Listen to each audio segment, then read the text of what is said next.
ఓం నమో భగవతే రుద్రాయ. 27 ఫిబ్రవరి 2026 మనకి అమలక ఏకాదశి ఉన్నది. పాల్గొన మాసంలో శుక్లపక్ష ఏకాదశి తిథినే మనం అమలక ఏకాదశి అంటారు. ఈ అమలక ఏకాదశి నాడు కొన్ని ప్రత్యేకమైనటువంటి పరిహారాలు ఆచరించడం ద్వారా మనకి ఉన్నటువంటి అనారోగ్య సమస్యలు తొలగిపోవడం, చక్కనైనటువంటి ఆరోగ్యం కలగడం, అలాగే కుటుంబంలో సౌఖ్యం ఉండడం, కుటుంబం అంతా కూడా ఐకమత్యంగా ప్రశాంతమైనటువంటి వాతావరణంతో జీవించడం కూడా జరుగుతుంది. అయితే ఈ అమలక ఏకాదశి నాడు ఉదయాన్నే నిద్ర లేచిన వెంటనే ఉసిరిక పొడి తీసుకుని మీరు స్నానం చేసేటటువంటి నీటిలో వేసుకొని సూర్యోదయం కన్నా ముందే స్నానాన్ని ఆచరించాలి.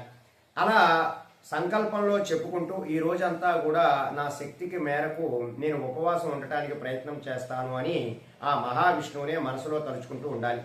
అయితే ఉపవాసం చేయలేనటువంటి వారు ఉసిరికాయ దీపాన్ని కనుక వెలిగించినా సరే అద్భుతమైనటువంటి ఫలితాలు ఉంటాయి. అలాగే ఈ ఉపవాసం ఉన్నవారు దగ్గరలో ఉన్నటువంటి ఉసిరి చెట్టు వద్దకు వెళ్ళి పసుపు కుంకుమ పువ్వులను కూడా సమర్పించి ఉసిరి చెట్టు చుట్టూ 9 లేదా 27 ప్రదక్షిణా నమస్కారములన్నీ కూడా చేసుకోవాలి.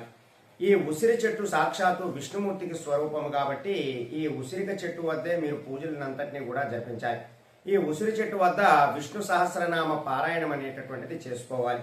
అలాగే విష్ణుమూర్తి యొక్క అష్టోత్తర శతనామావళి కూడా పఠించాలి. ఇలా మీరు ఈ అమలక ఏకాదశి నాడు ఈ యొక్క పరిహారాలను కనుక ఆచరించారు అంటే ఖచ్చితంగా మీకున్నటువంటి అనారోగ్య సమస్యలన్నీ కూడా తొలగిపోతాయి. చక్కగా ఆరోగ్యంగా ఉండడానికి కూడా అవకాశం ఉంటుంది. ఆ విష్ణుమూర్తి యొక్క అనుగ్రహం అనేటటువంటిది మీకు కలుగుతుంది. కాబట్టి ఈ అమలక ఏకాదశి నాడు ఈ పరిహారాలు ఆచరించి అద్భుతమైనటువంటి ఫలితాలు పొందడానికి ప్రయత్నం చేయండి. సర్వే జనా సుఖినో భవంతు.